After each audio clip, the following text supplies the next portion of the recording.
tugende turira tubibira umwami niba tubabazwa n'abarimbuka tuzahozwa naza dushira agahinda nidutunda imiba tuzanezerwa. Sashimye ndabasuhuje mwese mu izina rya Yesu Kristo aho muherereye ku migabane itandukanye y'isi, mbifurije amahoro y'Imana mu izina rya Yesu Kristo. Abasha ikaze kuri Gethsemane Channel. Izina ryanjye ni Jeanne D'Arc, nejejwe n'Imana kubana namwe muri uyu munsi mwiza aho tuganira ijambo ry'Imana, tukumva icyo umwuka arimo kongorera umugeni wa Kristo, cyangwa se tukumva icyo umwuka arimo kubwira amatorero. Kandi ijambo ry'Imana ibyahishuriwe Yohana reka tubwira ngo ufite ugutwi niyumve icyo umwuka arimo kubwira amatorero. Rero ikaze abashya, ikaze abasangwa, ikaze abadahwema kudukurikirana, bahaye ikaze muri umwanya mwiza. Kandi nanone mbasaba imbabazi, ndi mumbabare kuko icyumweru cyashize kuwa kane sinashizeho video guko byari byarasezeranijwe, mumbabarire kandi n'umwami Imana ambabarire. Rero twihuse tugihuganira ijambo ry'Imana rivuga ngo Yesu yagambiriye kuva kera kose kuzaguha agakiza. Ntabwo Yesu abigambiriye uyu munsi, ntabwo yabigambiriye ejo, ahubwo no mu mipfire ye yapfuye kugira ngo wowe nanjye turonge agakiza, turonge ubugingo buhoraho, tuzabane n'Imana Data. Ubwo Kristo azaza kwishira itorero, azasange Jeanne D'Arc adafite umuhanyari, azasange nda n'umuntu n'umwe ufite umuhanyari cyangwa se ikizinga cyatuma atinjira mu bwami bw'Imana. Azasange Korodina yiteguye, azasange Devota yiteguye, azasange Antoinette yiteguye. Nawe ndavuze izina ndazi, nawe watura izina ryawe, umwami Yesu azasange witeguye. Rero ufite ugutwi niyumve icyo umwuka arimo kubwira amatorero. Reka twubahe Imana, dusenge, dusangire ijambo ry'Imana.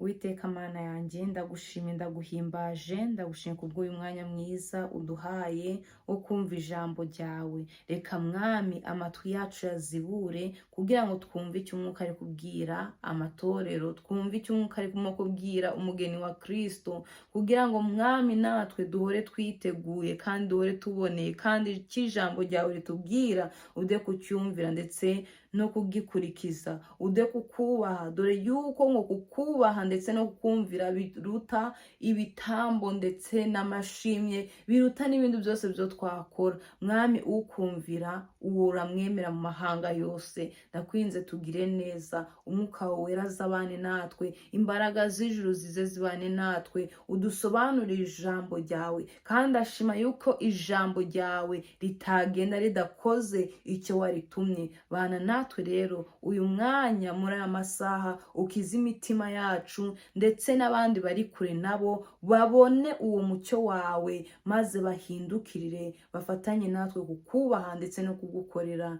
Ndagushimye yuko ubikoze mu izina rya Yesu Kristo, amen, amen.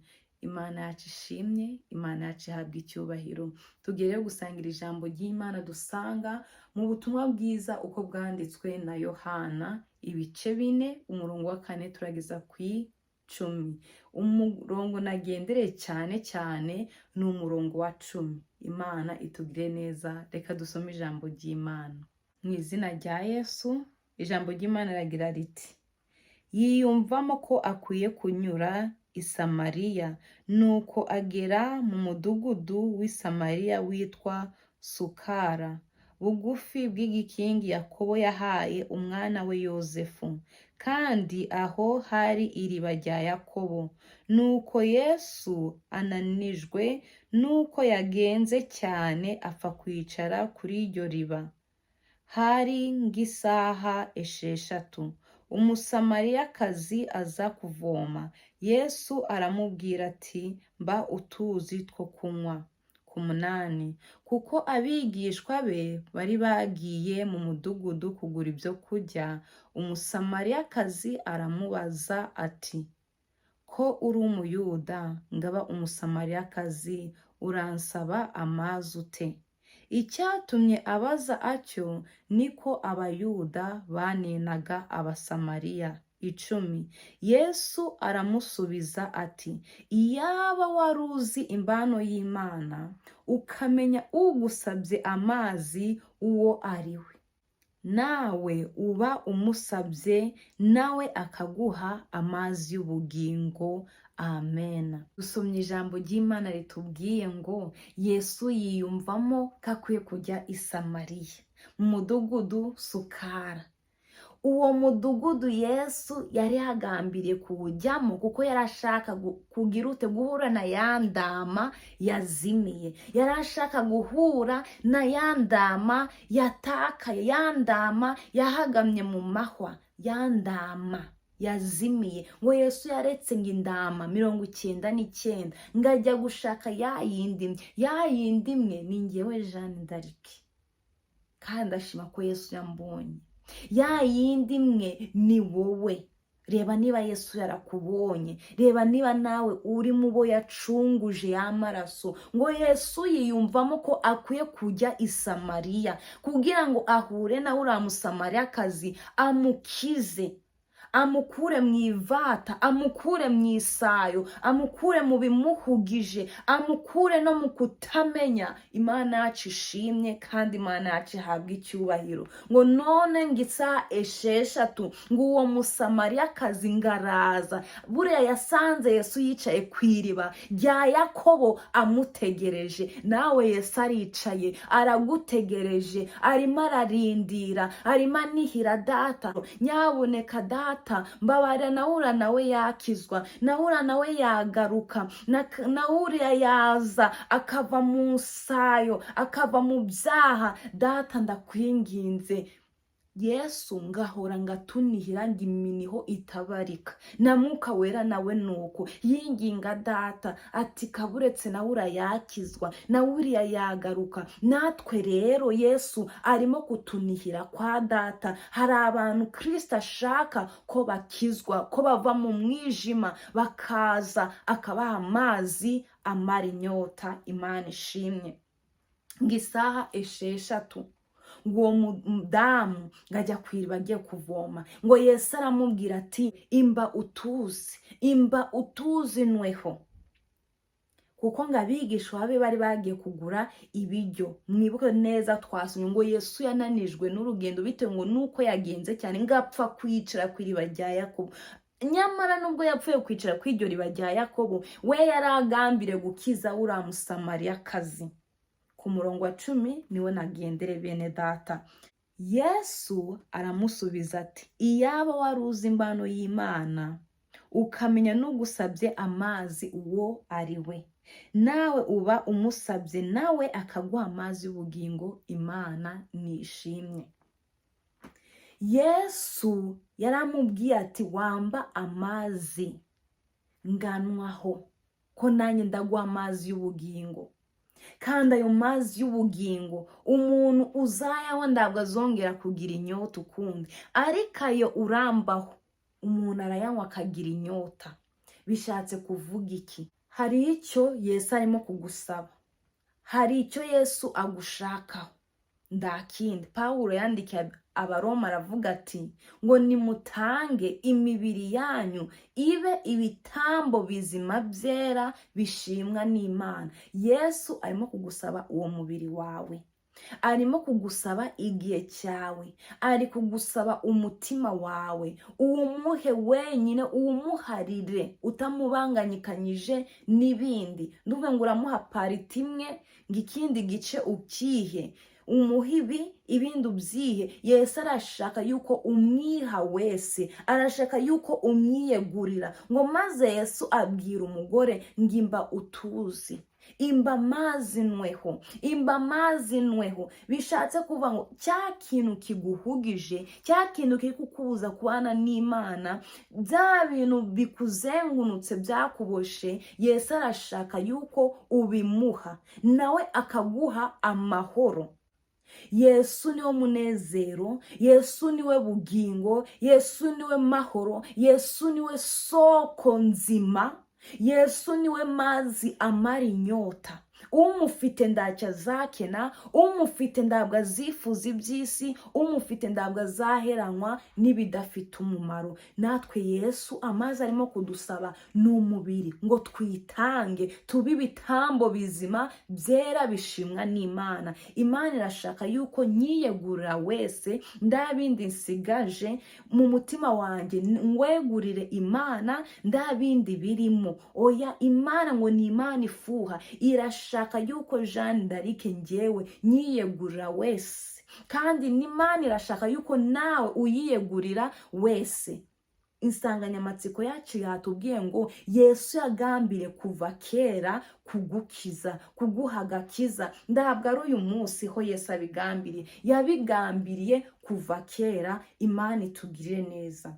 Ibintu nabonye bibiri uyu Yesu yamukijije amoko, arangije amukiza ubusambanyi cyangwa se irari, kurarikira, gukora ibibi. Imana imuvana mu bintu bibi bigayitse, bigawa, biteye isoni, utavuga mu bandi, utakiratana. Yesu arabimukiza. Twasomye ku murongo wa 9 ngo umusamariya amuze ngo naguha amazi ute uri umuyuda nanjye ngaba umusamariyakazi. Kubera iki? Baranenaga, ariko Yesu amugezeho amukiza amoko, amukiza bya bintu byose nyine by'amoko namwe muzi. Amazuru yasigaye yarabaye ikibazo, uruhu rusigaye rwarabaye ikibazo, umuzungu kumwirabura ni ikibazo. Ariko iyo Yesu ageze ku munyamoko, ya soko ya moko irakama, akareba ufite maremare n'amagufi, akamenya yuko bose ari abana b'Imana, akareba urukara n'undi akareba inzobe, imibiri yombi bakamenya bose ko ari ishusho y'Imana. Umuzungu akareba umwirabura akamukunda, bombi bakabona ko ari ishusho y'Imana. Kuko uyu musamariya yagiranye ikiganiro kirekire na Yesu. None bamaze kumenyana, Yesu aramubwira ati genda uhamagare umugabo wawe. Umusamariyakazi aramubwira ati nda mugabo mfite. Yamaze kubonana n'abagabo 5, n'uwa 6 bararanye. Yesu aramubwira ati ngo nuwo nawe si uwawe. Cyakoza Yesu iramushimye ko avuze ukuri. Hari abakristo dukizwa kuri bimwe, ibindi tubikizweho, ariko Yesu arashaka yuko dukizwa kuri byose. Birashoboka yuko uvuga ukuri, ariko ubusambanyi buracyariyo. Birashoboka yuko udasambana, ariko amagambo yarakumaze. Birashoboka yuko utari umunyamagambo, ariko udwangano rurakuzuye. Birashoboka yuko utangana, ariko ndutanga imbabazi, kandi ugatinyuka, ugashira n'isoni, ugapfukama imbere y'Imana ngo Mana mbabarira. Imana izakubabarira ute utababarira uwo mubana? Izakubabarira ute utababarira baguhemukiye? Imana itugirire neza. Yesu rero amubwira ati ngo nuwo nawe ntabwo yarari umugabo wawe. None umusamariyakazi aratangara ngo none menye yuko uri umuhanuzi. Ngo basogokuruza ngo baratubwira ngo kuri uyu musozi, amubwira amateka ngo Mesiya azaza n'ibiki. Yesu amubwira ati ninjye Kristo. Haleluya. Yesu ahita amwibwira ati ninjye tuvugana, ninjye Kristo. Umugore ahuruza abantu ati muze murebe umuntu uri kumbwira ibyanjye. Abantu muri uwo mudugudu Sukari baraza babona umwami Yesu. Imana yacu nishime kandi nihabwe icyubahiro. Ijambo ryacu ry'umutwe w'amagambo ravuga ngo Yesu yagambiriye kugukiza. Kuba Yesu yarakijije uyu musamariya amukuramo amoko, none nabo muri uwo mudugudu nabo bamenya yuko ari ishanga rizwi n'Uwiteka. mwene data ndashaka kukubwira ndi Uwiteka arakuzi. Uwiteka arakuzi, ntabwo akumenya uyu munsi, ntabwo yakumenye ejo, ntabwo yakumenye ukivuka. Oya, cyagiye Imana itaragushira mu nda ya mama wawe, utaraba n'urusoro, Imana yari ikuzi. Imana ikubumba mu nda ya mama wawe. Imana yarizi imigambi yawe, yarizi kuzabaho, irashaka kuguha agakiza kugira ngo uzabane nayo. Yemerere uyihe uwo mubiri wawe. Uwo mubiri wawe nababwiye ati tugereranye na turatuzi Yesu yasabye umusamariya. Nawe arangije amubwira ngo nzaguha amazi y'ubugingo, kandi ayo mazi uyanywaho wese ntabwo azagira inyota, ariko aya mazi yo umbaye yo uyanywagira inyota. Bishatse kuvuga iki? Niduha Yesu imibiri yacu ikaba ibitambo bizima byera bishimwa n'Imana, tuzaragwa kubaho kwiteka, tuzabona ubugingo bw'iteka. Uyu muntu w'imbere uri kuvuga ntabwo azapfa, ariko uyu mubiri, iyi sura yanjye mubona, izapfa ibore itonde inyo rwose. Iyi sura mu minsi itari ngahe ihite yibagirana, ariko uyu muntu uri kuvuga ninubaha Imana agakomeza kuyubaha, ngagenda uko Imana ishaka, nzabaho iteka n'iteka. Haleluya. Natwe Imana irashaka ngo tuyihe uyu mubiri, kandi uyu mubiri mu by'ukuri ni nk'ikibushete cya sede. Sede ni ifite akamaro, ntabwo ikibushete gifite akamaro. Bibiliya, iki gifuniko cya Bibiliya nta kamaro gifite, ariko ibyanditswe muri iyi Bibiliya nibyo bifite akamaro, nibyo bidukiza. Bibiliya wayisegura wagira ute, ariko ibirimo iyo ubisomye nibyo bikugirira akamaro. Kandi Bibiliya bayitwika igasha, ariko ibyo wasomye biri muri wowe bikugirira umumaro. Ijambo ry'Imana ryatubwiye ngo iyaba wari uzi imbano y'Imana, ngo nugusabye uwari, ngo nawe wamusaba amazi y'ubugingo. Ndagira ngo mwene data uce bugufi, witekererezeho, utekereze, kuko nyuma y'ubuzima hari ubundi buzima. Nyuma y'ubuzima tuzabaho iteka. Imana iravuze ati yihe umubiri wawe, nayo izaguha ubugingo bw'iteka. Kandi turi muri iyi si naho iduha ubuzima bwiza. Imana rero ikigusaba ni ukutanga umubiri wawe ukaba igitambo kizima cyera gishimwa n'Imana, nayo izagwa ubugingo bw'iteka. Imana yagambiriye kera kutagukoza isoni. Imana yagambiriye kera kukugirira neza. Imana yagambiriye kera kuzakugira ishanga rikomeye. Imana yagambiriye kera kukugira ukomeye. Imana yagambiriye kera kukuzuza ibyishimo n'umunezero. Ntabwo ibigambiriye uyu munsi cyangwa ejo, oya.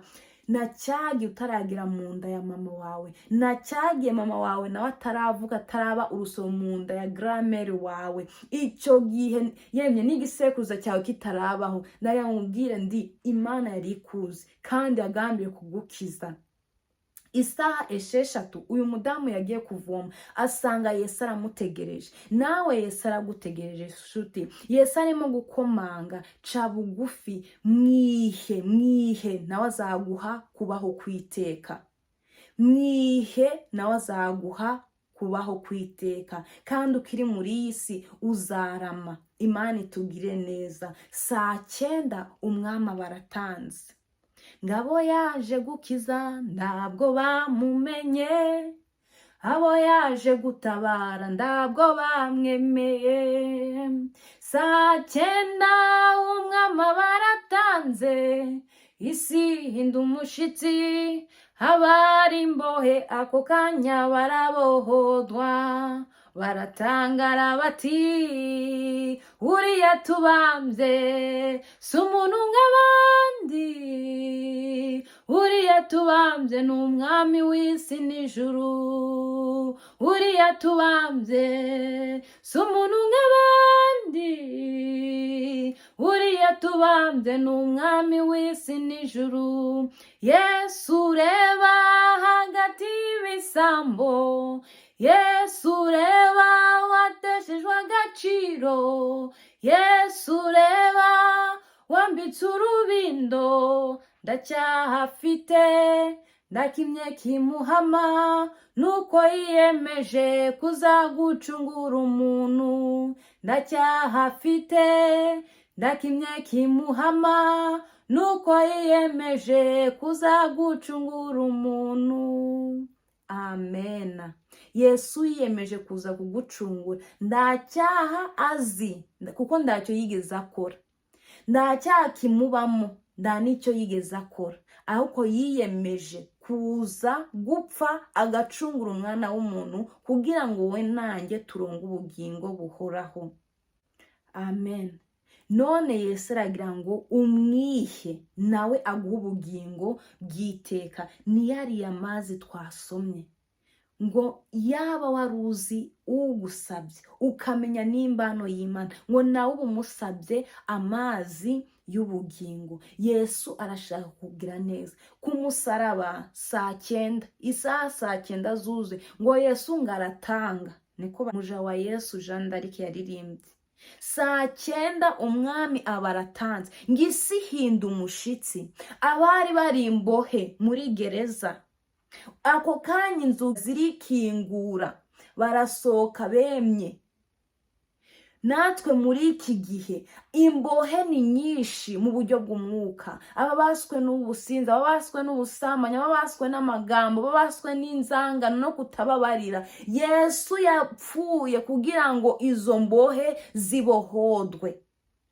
Ikibabaje ngo niko abo yaje gukiza batamumenye, abo yaje gutabara ntabwo bamwemeye. Ariko emera Yesu agutabare, agukure muri uwo mwijima, agukure muri iryo joro, agukure muri iryo curaburindi. Yesu arashaka kugukiza. Umurinzi yararirimbye mu gushimisha 123 ngo najyaga kw'iriba ry'isi, ngo mfite inyota nyinshi cyane, ngo naba ngiye kunywa amazi, ngo yagakamugwa, ngo ngayabura ngiheba.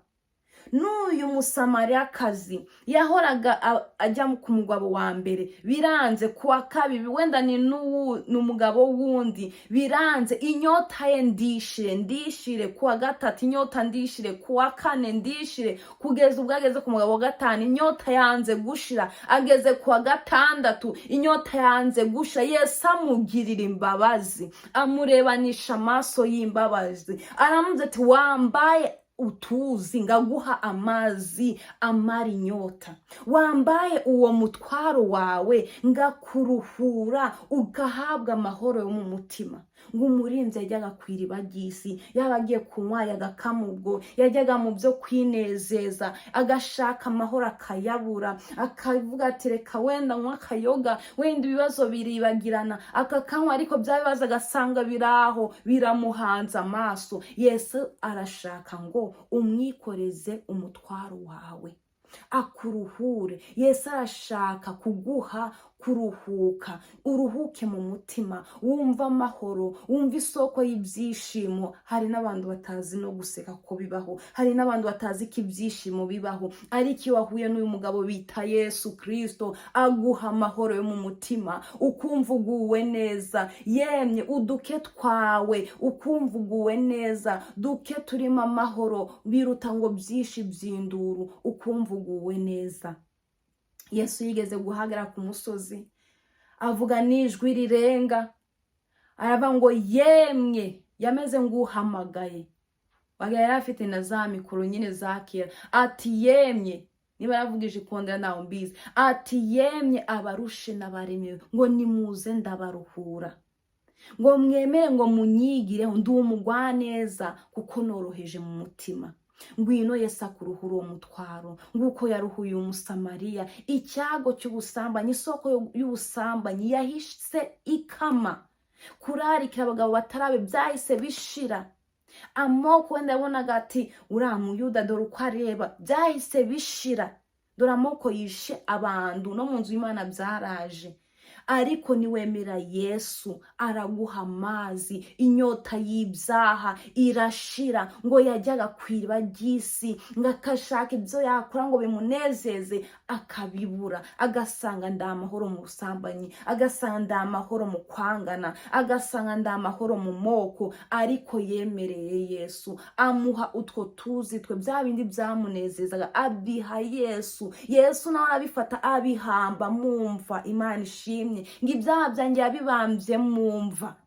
Nawe ahamba bwa busambanyi, ahamba y'amoko. Yesu arangije amuha amazi y'ubugingo, amahoro aratemba, ibyishimo, aranezerwa. Arangije ajya guhuruza abandi ngo ati nimuze murebe ngo umuntu mbanuriye ibyanjye. Abantu barakizwa kubera umusamariya yemeye guha umutwaro we Yesu. Yesu arashaka yuko umwikoreza amaganya yawe, ibyaha byawe ubimubwire, kuko niwe wenyine wakweza. Ngo wa mwenda wari ukingirije ahera watabutsemo kabiri. Bivuga ngo Jeanne D'Arc agereyo, runaka agereyo, nawe ugereyo, yemwe mwese mugereyo, nta mupaka, buri wese agereyo. Yesu rero ashaka yuko umwegurira umubiri wawe, ibitekerezo byawe, roho yawe, ubimwegure byose abe umugenga wawe. Uzabona amahoro, uzanezerwa. Umurimbyi kuri refura aravuga ngo none ni Yesu mbaza wenyine. Haleluya. Ngo ndarindi izina yemera, kuko ubugingo n'umunezero ngo bibonekera muri we. Umusamariya yagiye anezerewe, yari yaje kuvoma ariko abona agakiza. Yesu yagambiriye kugukiza kera, Yesu yagambiriye kukubohora, Yesu yagambiriye kugukura mu ivata, Yesu yagambiriye kugutandukanya n'icyaha, Yesu yagambiriye guca imigozi kuboshye yose. Ntabwo Yesu yabigambiriye umunsi, yarabigambiriye. Yagambiriye kera kutagukoza isoni, yagambiriye kera kutakumara amaza, yagambiriye kera kugukura ku cyavu akakwicazanya n'abakomeye, yagambiriye kera kugukura muri rya vata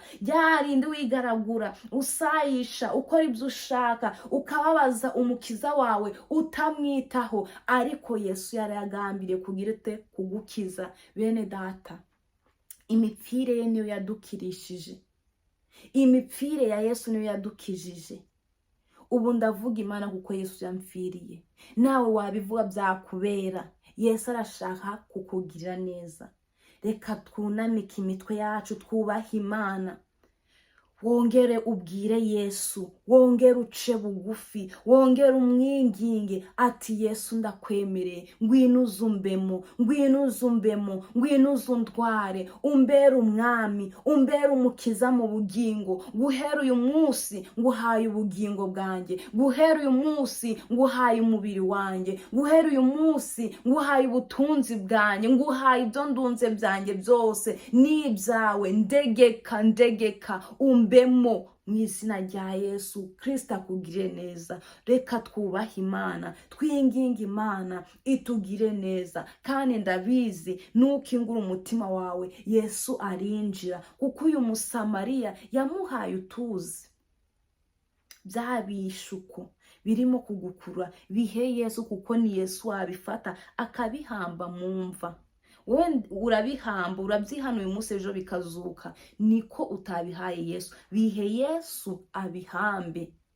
Isoko y'irari, isoko y'isi, isoko yo kwifuza ibitari byawe, isoko mbi irahita ikama muri wowe. Yesu araguha isoko nziza. Imana ishimye.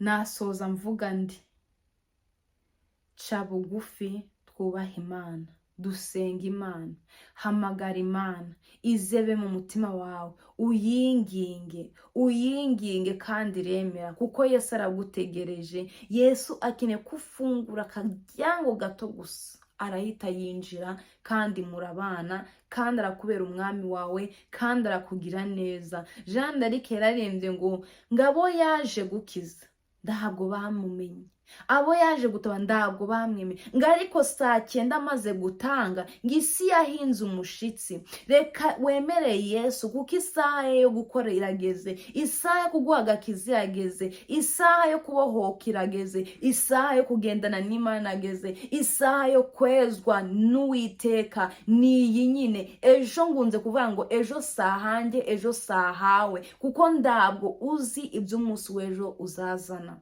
Korari Gisenyi imbuhwe bararimbye baravuga ngo tuzirirwa mw'isi ndi tuzayiraramo, ngo nicyo gituma abakundwa tukwiriye kuba maso tugategereza igihe Yesu azazira.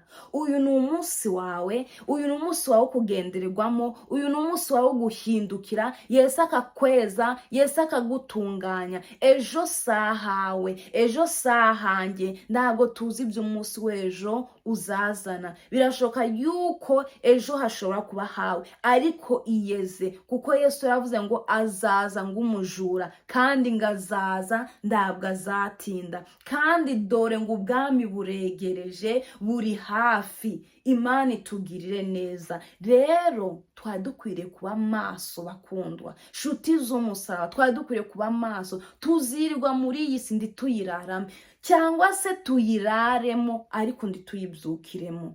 Twari dukwiriye kugira ubwenge, tukaba b'abakobwa 5 b'abanyabwenge, tukeza inzira zacu bigishoboka, tugifite uburyo, hakiri kare, hakiri kumanywa. Imana itugire neza. Reka twubahe Imana dusenge. Uwiteka Mana yacu, Mana igira neza, Mana ikomeye, Mana ifite imbaraga n'ubutwari n'ububasha ndetse n'ubushobozi. Mana ndagushimye kandi ndaguhimbaje, ndagushimye kubw'ubuntu bwawe, ndagushimye kubw'ijambo ryawe rituziye. Reka ijambo ryawe Mwami ritweze, reka ijambo ryawe Mwami ritubohore, kuko ijambo ryawe Uwiteka ni rizima, ijambo ryawe rirakiza, ijambo ryawe rirabohora. Reka imitima yacu icye mw'izina rya Yesu Kristo, ngo maze ngo bababwiriza babiri data, ngo bagendana na Yesu, ngo bagiye ng'imausi, uko Yesu yagendaga avugana nabo, imitima yabo yarushagaho gucya, imitima yabo yarushagaho kwezwa, imitima yabo yarushagaho kwaka, kuko ijambo ryawe ngo niryo ridukiza, kandi ijambo ryawe ngo ryaremye ijuru, ijambo ryawe niryo ryaremye isi, ijambo ryawe ryaremye umunsi n'ijoro. Yesu turakwinginze, reka ijambo ryawe ritubature, reka ijambo ryawe ridukure mu ndegenge, reka ijambo ryawe ridukure mu by'isi, reka ijambo ryawe ridukure mu kwibona. Yesu Kristo w'i Nazareti, turakwinginze utweze uko wasanze uriya Musamariyakazi ng'isaha 6 waragiye kuvoma, wari umutegereje, wari ushaka kumukiza,